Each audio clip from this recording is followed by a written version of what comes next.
Hello, everybody. Josh Neighbors here on the Locked On Big 12 podcast, joined today by Emery Lida. He is one half of the new hosting tandem over at Locked On Texas Tech, Locked On Red Raiders. Which one is it, Emery? Make sure I get this one correct. It's Locked On Texas Tech. Locked On Texas Tech. See, some schools will send cease and desist. You guys might even get one. Our friend Jake Hatch over at Locked On BYU, he got one. So you guys are lucky you guys get to keep the Texas Tech name. But we got a lot to get into today. Before we do, let you all know that the show is brought to you by NetSuite from Oracle. Check them out. Thousands of businesses have already switched over to NetSuite by Oracle. It's a great financial system, and they've got a financial plan for you today, special for our listeners. Go over there today and check that out, NetSuite by Oracle. All right, let's get to the show. A lot to talk about in Texas Tech hoops and a little football, too, coming up after this.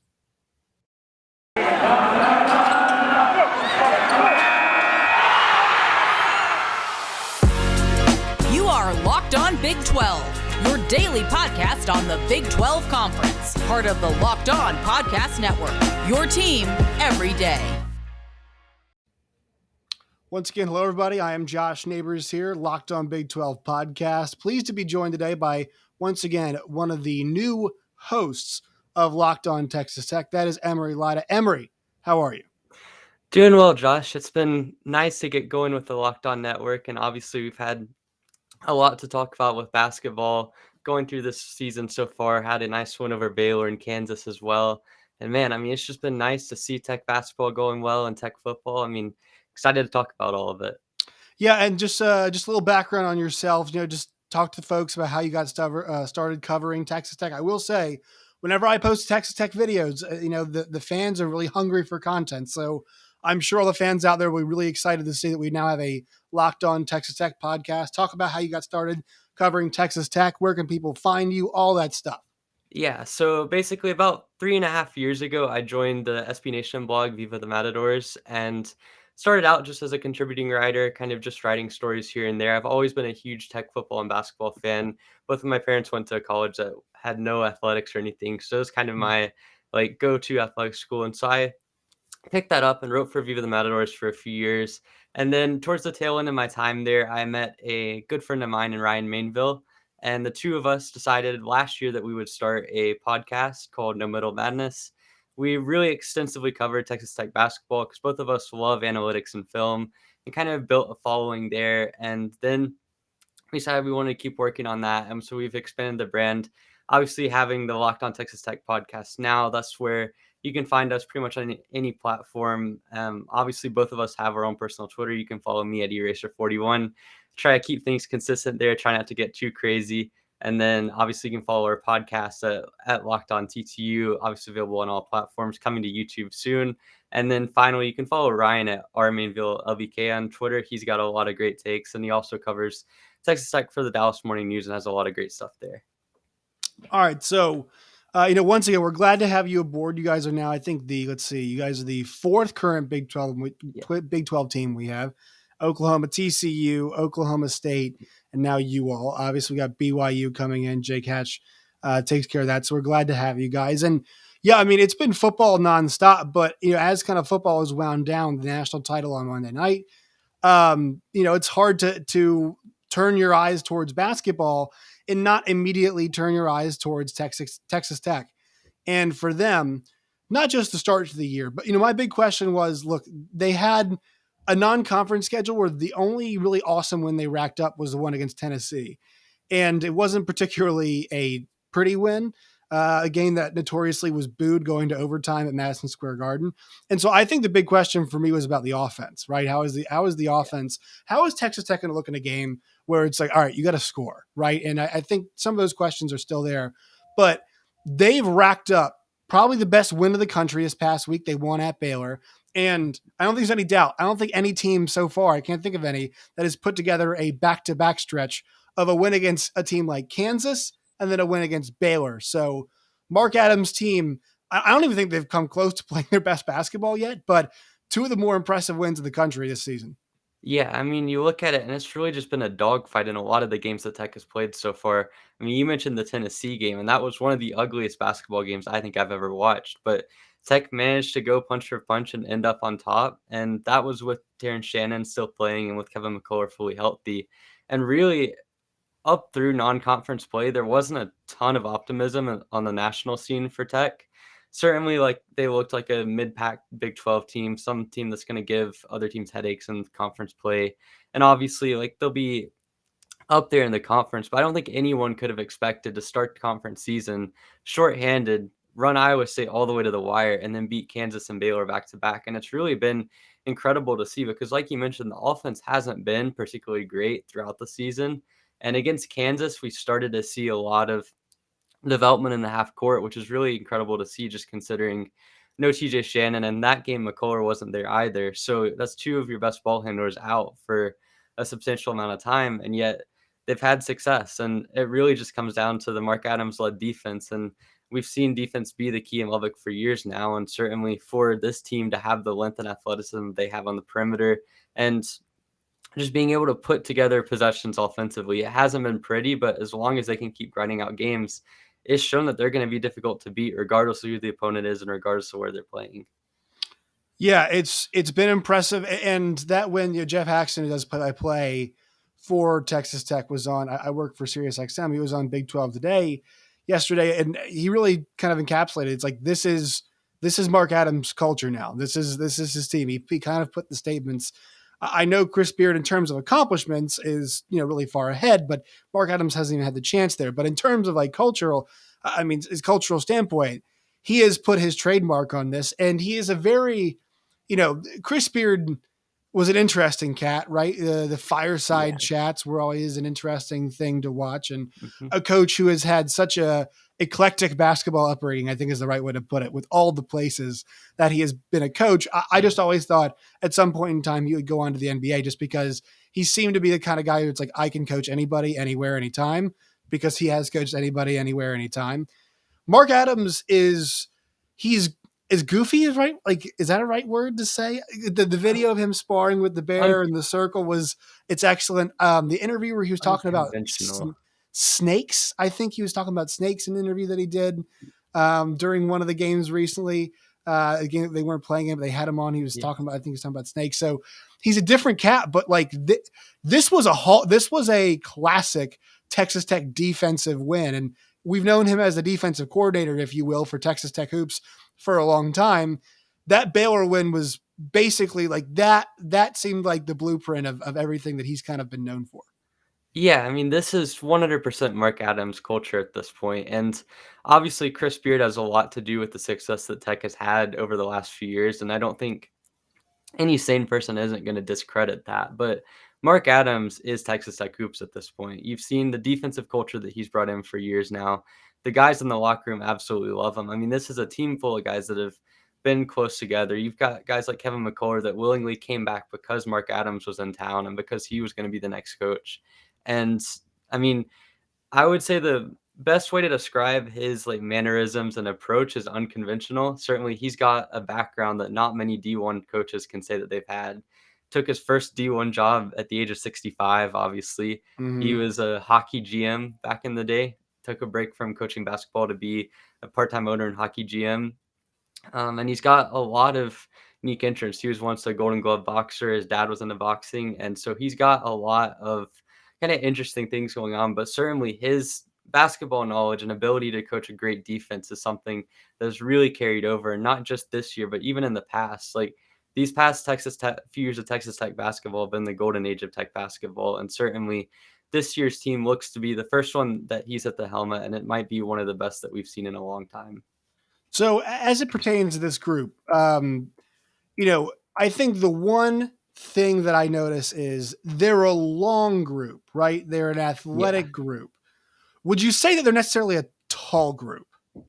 I think it depends on the position that you're looking at. So anywhere up until you get to the bigs, they're taller Right. than average. Right. Like you can't, That's yeah. you, Like they're you very can, long and athletic in the middle of the yeah. floor. Yeah. Yeah, so the actual front court players aren't all that tall. Bryson Mhm. Williams, Kevin O'Banner, even Daniel Bacho is a fan favorite. He's tall, but he's not like egregiously tall. He's not like someone that's a 7'2" guy that's gonna Right. really Right. give headaches from just because of his height. But the height that they have on the wings and the guards really makes them a very switchable team. I think that's been a critical part to their success, in addition to the length that they have across the board. Do you think that the lack of height is something that they can make up for with their athleticism? Yeah, I think we've seen it in the past with the Mark Adams Texas Tech defense. You see the 2018 team is a good example of that. When you have guys across the board that are switchable like this team has in spades, then it makes it to where you can put pressure on the opposing bigs and keep them out of the lane. And Tech is currently probably the best in the nation at keeping teams from getting into the paint. And then once they get there, they're still not able to finish effectively. And that's just because of the ball pressure that they're able to put on because of the length. And when teams do get it inside, they can just swarm and keep them from the middle, keep them from getting good open lanes to the basket.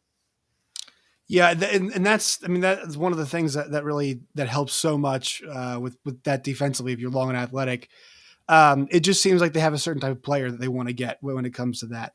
Talk about the offense. This year, I'm not a Mac McClung guy. I never actually was. I think a Same lot of, here. yeah. I don't think many people were.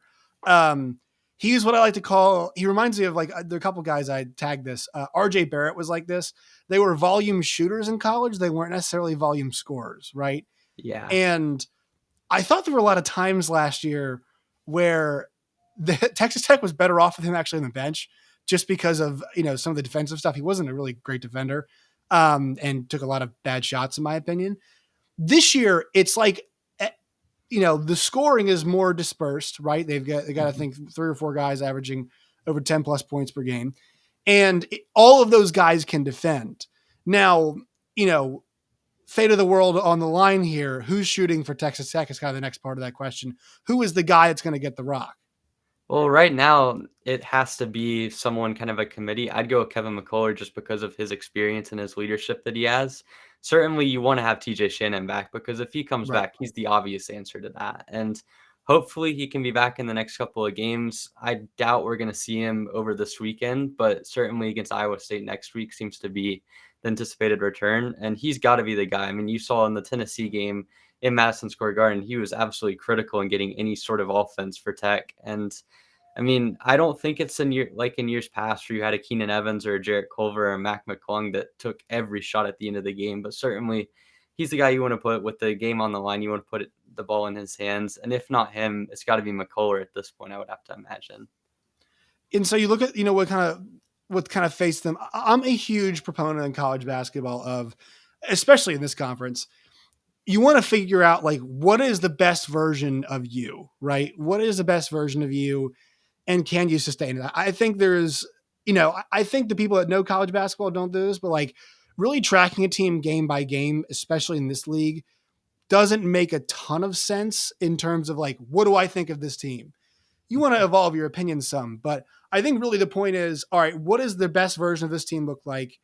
And, you know, what kind of version could they get away with on a neutral court, when they're playing an NCAA tournament setting, right? That's kind of my question is, all right, Yeah. which version of this team, what's like the worst possible scenario and they could win? And also what is the best version of this team when they're playing a pick hot team at the end of the year that they have to beat to win a big game, whatever it is. And also, can you sustain that quality of play, right? Yeah. So Mhm. that's kind of the question here is Texas Tech peaking too early? No, I think it's so early on that we can't even say that. But it's like, all right, we've had these 2 great performances back to back. How do we replicate these and how can we apply these to a neutral setting? Are you kind of in agreement with that? Yeah, I think the thing about these last 2 games is they haven't really relied on any sort of outlier plays or Right. performances to win. Like, normally, when you see a team knock off 2 straight top 10 teams in the span of 4 days, it happens because you have some sort of outlier shooting. You have a player go off for, like, 35 in one of those games. That hasn't happened with Tech. I mean, sure, you've had a guy like Clarence Sandoli who's maybe played the best basketball of his career the last couple of games, but I think that's as much of an opportunity and kind of just finding ways to score within the system. Like none of the looks that he's getting are unfeasible to expect at any sort of level. And then beyond that, you have to look at the fact that they haven't shot the ball well at all in those 2 games. I mean, they're shooting still under about 33% from 3 in conference play. They're by far the worst free throw shooting team in the league so far in conference. And that's going to normalize to some extent because they're not a good shooting team, but they're not that bad. So, I mean, if anything, you would expect some positive regression there. I do think you're going to have nights where the defense isn't going to be quite as good as they were against, say, Baylor, just because I think that was a really critical game and all hands were on deck. And while this is a really consistent defensive bunch that has been good throughout the season, there have been some lapses. And you'd expect over the course of an 18 game conference season or wherever they end up in the tournament, you're going to have a couple of halves or even 10 minutes stretches where the defense kind of breaks down. But sort of to answer your question, I think the worst version of this team that could still win a game on a neutral site would be a team that we saw like against Tennessee, where you're Yeah. not getting any sort of offensive production in the half court and it just looks ugly, but the defense is just keeping you in games. And the wings and the length and athleticism that they have allows them to play that style of game because when it's a rock fight and when no one's getting anything going offensively, you have to trust the team that defensively has the length to really just make any sort of ball handler scared and just not allow any sort of easy buckets, any trend or any driving lanes, stuff like that. So that's probably the worst version that could win games. I think the best version relies on Terrence Shannon coming back healthy, having some guys start to shoot the ball better. Certainly Kevin O'Banner, I feel like, is due for a bit of a positive regression. You've got Adonis Arms, who's really kind of come onto the scene. If he can continue his scoring spurt, and then defensively, guys like Bryson Williams, O'Banner, and then as well as that Marcus Santos Silva, all of those guys have been so good at switching on to ball handlers as bigs, and that's critical to the scheme. And if they continue to do that, then it's going to be hard for teams to find ways to score against Tech just because normally against a scheme like Tech's, kind of the strategy is to attack the bigs off of switches. And if that's not happening, then it's really difficult to find ways to score. Yeah, the question for them is one that I have for a lot of teams. It usually, I thought about this with 2018 UVA, right? Was like, all right, they're squeezing the life out of a lot of teams. But when you got to start banging in shots and going shot for shot with a team, can you do it? And that's the thing that's what Baylor was last year, right? It's what Baylor was. They had so many guys who could do that. It's what Kansas was not last year. Kansas did not. I mean, Oshai Agbaji is a completely different guy than he was last season. And so that is a question for Tech, right? Is that, all right, when a team's going to start going shot for shot with you, can you do it? And that's kind of something that's going to be answered, I think, more down the line. But to my point earlier, like, I would not be shocked at all if they lose at Kansas State this weekend because it'll be their fourth game in 7 days. Correct? They played Saturday to Saturday. Yeah, four games. Fourth game in 7 days. Right. So if they lost a game, that's one of those where I'm talking about like you can't read it too much. But is your biggest question moving forward kind of a question about the offense? Is that where your mind is with that? Yeah, I think there's still a level of concern about the offense just because we've seen the half court offense look really good for 2 games now, but we've also seen them throw up some bad games against Gonzaga and Tennessee. And there's always a question mark there. Is it a fluke? Is it going to revert back to guys holding on to the ball too long, miscommunications, just not getting in sync offensively? And we're going to see. I mean, I have cautious optimism that the offense is going to get better as opposed to worse, but certainly it's something to be worried about because defensively, I think more or less most of the nights you're going to be right on it as one of the best defenses in the country. All right, quick word from our sponsors here, and we'll talk a little Texas Tech football afterwards. Today's show is brought to you by NetSuite. Over 28,000 businesses have already switched to NetSuite. It's the #1 cloud financial system to power your growth with visibility and control of your financials, inventory, HR, planning, budgeting, and more. NetSuite is everything you need to grow all in one place. With NetSuite, you can automate your processes and close your books in no time while staying well ahead of your competition. 93% of surveyed businesses increase their visibility and control after upgrading to NetSuite. Now go to netsuite.com, promo code locked. So you do netsuite.com/locked. That is netsuite.com/LOCKED today. All right, so let's touch on a little bit of Texas Tech football here, Emery, before I get you out of here. Positivity still abound, I guess you could say, at Texas Tech coming off that, pretty impressive win against Mississippi State with the interim coach. Sonny Cumbie sees himself off, and I actually thought made a pretty good accounting of himself considering that backstretch. They played the 4 toughest teams in the Big 12, 1-1 in the end against Iowa State, and then also get the bowl win. So I think it was his record in the end. It was like 2-3, I think, in his 5 games. But still, not an easy 5-game stretch for him. I thought he did a good job. And now you guys bring in Joey McGuire. He brings in Kitley, I think is how it's pronounced, right? From Zach Kitley.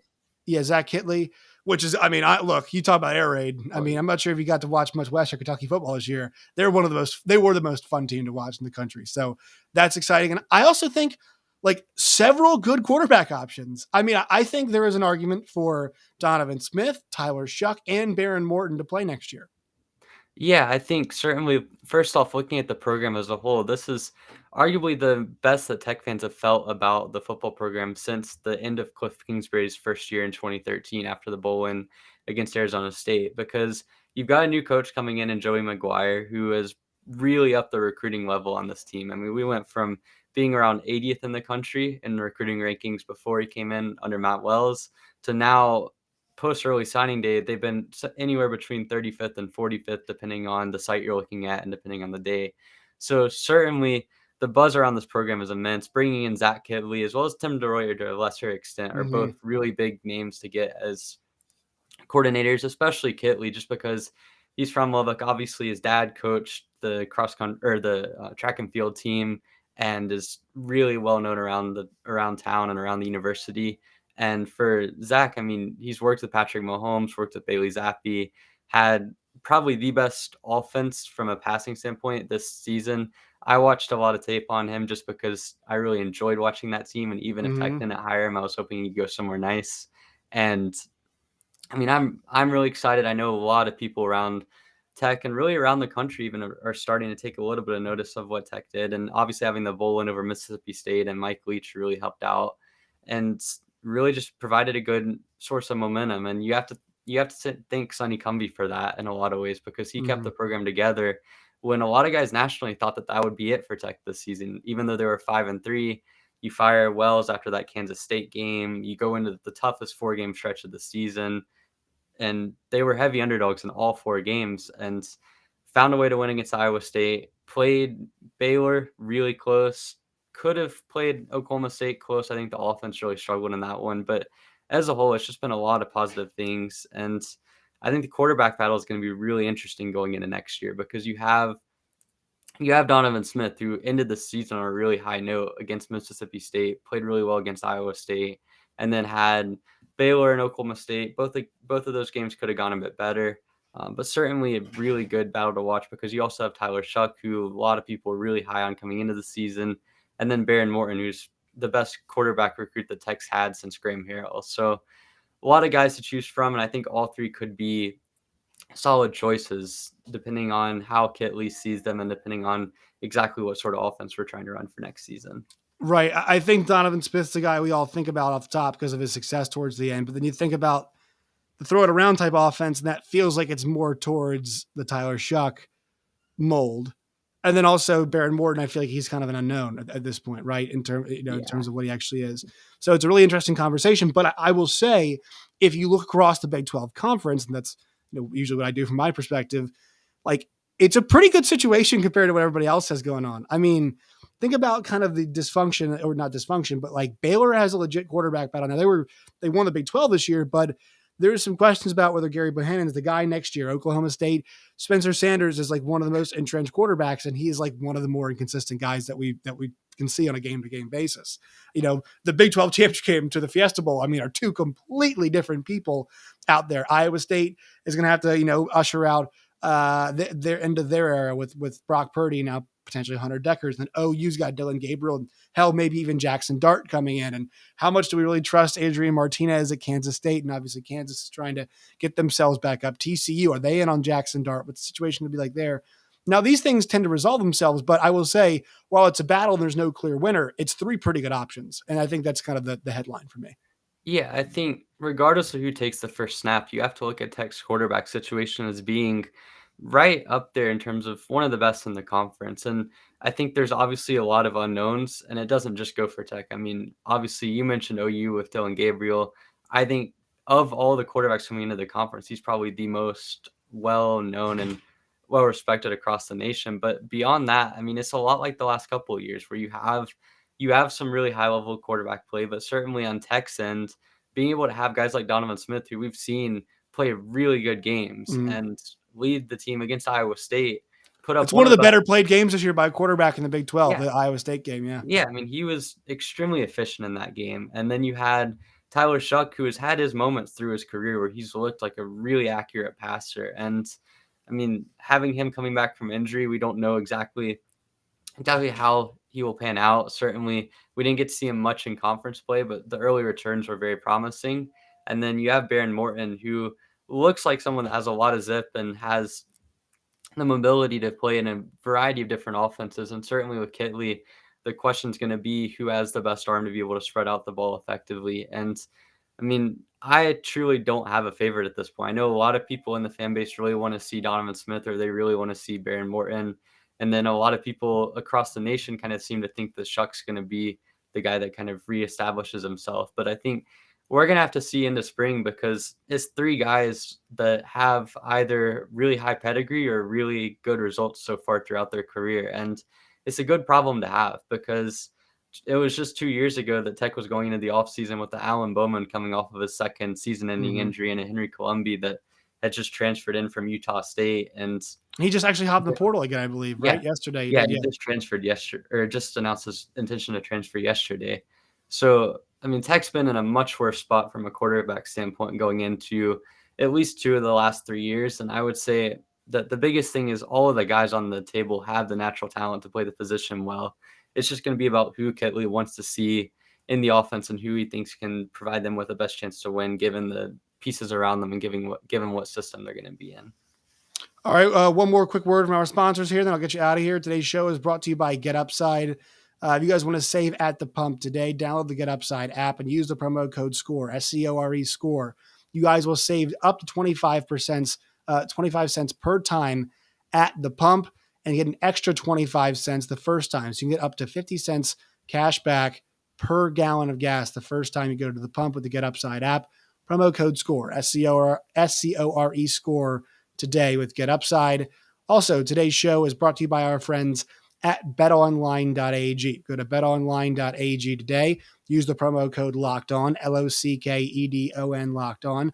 You'll receive a 50% deposit bonus. You deposit $100, give an extra 50 to play with today. They got basketball, football, baseball futures, hockey, MMA, racing, whatever you want to bet on, they've got there. And also have Vegas casino games too. So once again, betonline.ag. BetOnline, it's where the game starts. All right, Emery, plug anything you want. You can talk about your y'all's podcast, what you're working on, plug the Twitters again, everything. Where can people find Locked On Texas Tech?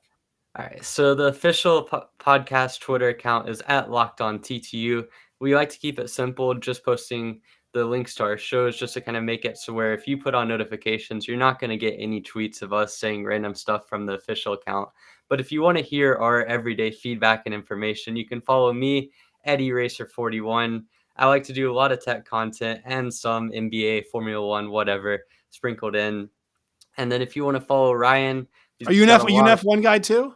Yeah, big F1 Who's your favorite fan. driver? Who's your driver? I'm a big Gasly fan. Also nice. like Leclerc as well. So yeah. Oh, nice. All right, sorry I interrupted you. Keep going. Yeah. But anyways, so you can follow Ryan at our Mainville LBK. He does a lot of good stuff when it comes to publishing tech articles for the Dallas Morning News, as well as obviously putting stuff up about our podcast and just being a good source of information in general. And then lastly, if you want to go follow any of my other personal accounts, you can look at my Instagram at Emery.Lyda if you just want to see what I do in general. And aside from that, I mean, stay tuned for our new YouTube account that we're going to be launching in the next couple of days. And I'm really excited to continue talking about this basketball team because as good as the Baylor and Kansas win was, it's still only January and everything happens in March. So looking forward to it. All right, Emery Lyda, one half of the hosting tandem of the new Locked On Texas Tech podcast. Emery, we're talking to you real soon. Yeah, thank you, Josh.